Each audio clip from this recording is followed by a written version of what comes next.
Greetings. My name's Ross Freeman Levin. I made this film to introduce you to my friend Patrick Gracewood and his art. When I met Patrick, we were both students at Portland Community College. I was a multimedia lab tech. How can I help? And he asked me to help him with a project. We struck up a conversation about art, and Patrick invited me to visit his studio.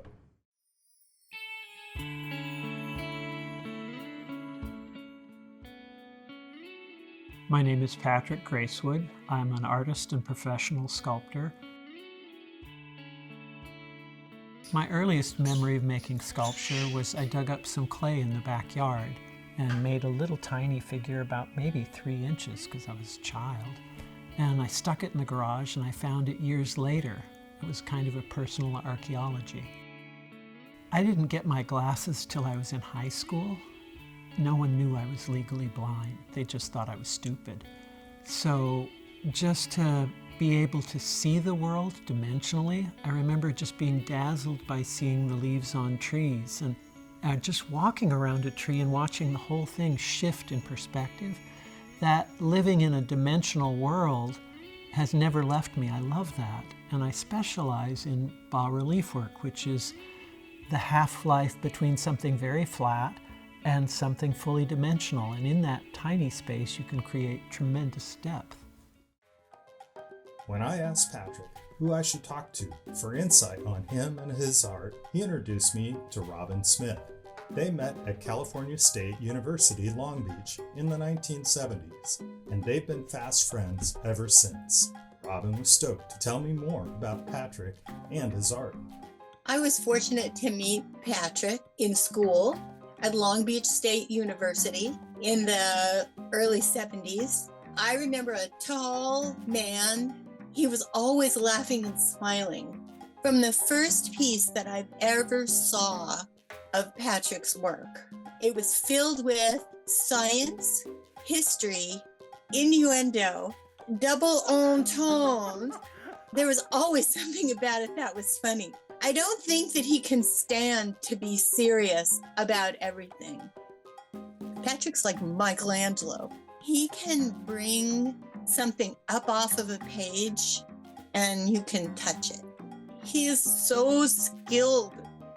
You know, it's funny because he knows it, but he doesn't know it. People who have innate raw talent, it's just the way they are. They don't get they're on another planet. And Patrick's on another planet, has always been on another planet. In college, a friend sent me a book of a Japanese sculptor who lived in the 1500s named Enku.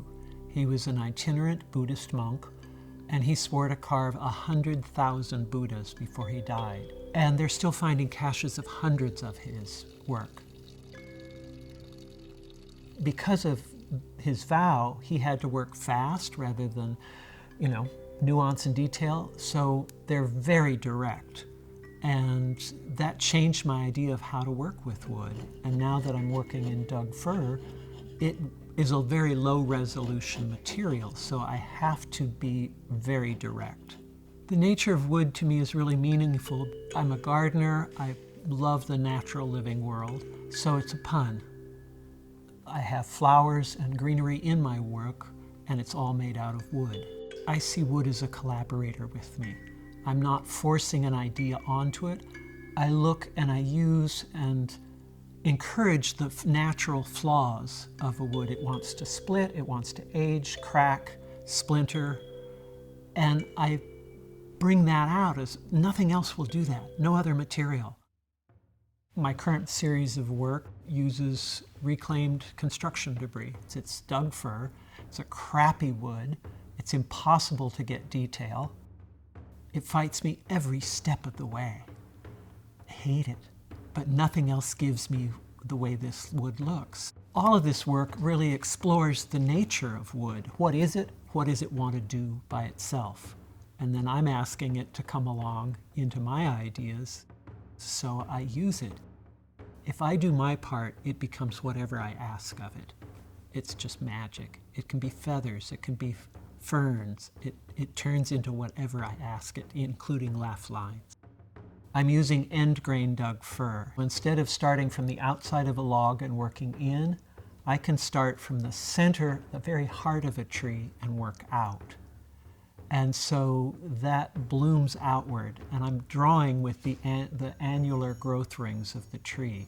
So I compose from my drawings to using the actual tree to draw with, and then I carve to make it dimensional.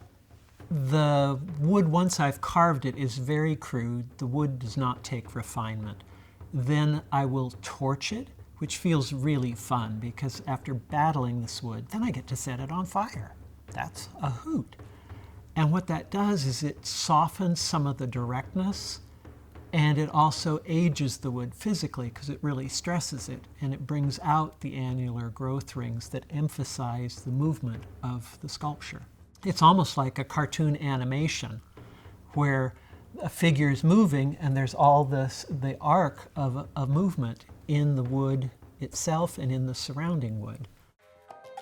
I don't believe that Patrick and I, during school, although we were desperate to make money because we had to live, but art wasn't that. Art was never about money. Art was about time. Art was about your place in the universe. Art was about some kind of statement that didn't have to be about politics. It had to be more timely with some inner clock that you have, some date with something in the future that you didn't know about yet, but that you were eking along to get to that spot because, you're blind at that time. You don't know. And it isn't clear that we know now, but we have a better idea. We would do anything for art. And then after that, you have to start negotiating for money. A huge turning point a while ago, the company I'd worked for went belly up, and I took it personally. I was like, I've been through 4 or 5 industries, and I kept saying, what the hell do I do now? And I said it once too often and started laughing, because that what the hell do I do is basic question of middle age. It's a question of life. What the hell do I do now? And I wrote a manifesto, and in order to do that, I had to go, what have I done my whole working life? I get to do something else now, because that's gone. And in that, I realized all the sets, props, prosthetics I did for film work, all that went in the trash the day of the shoot or when they wrapped. But the architectural work comes from a lineage that goes back 4,000 years. Everything I did architecturally was acanthus leaves, fruit and flowers swags, plants I'm growing in my garden.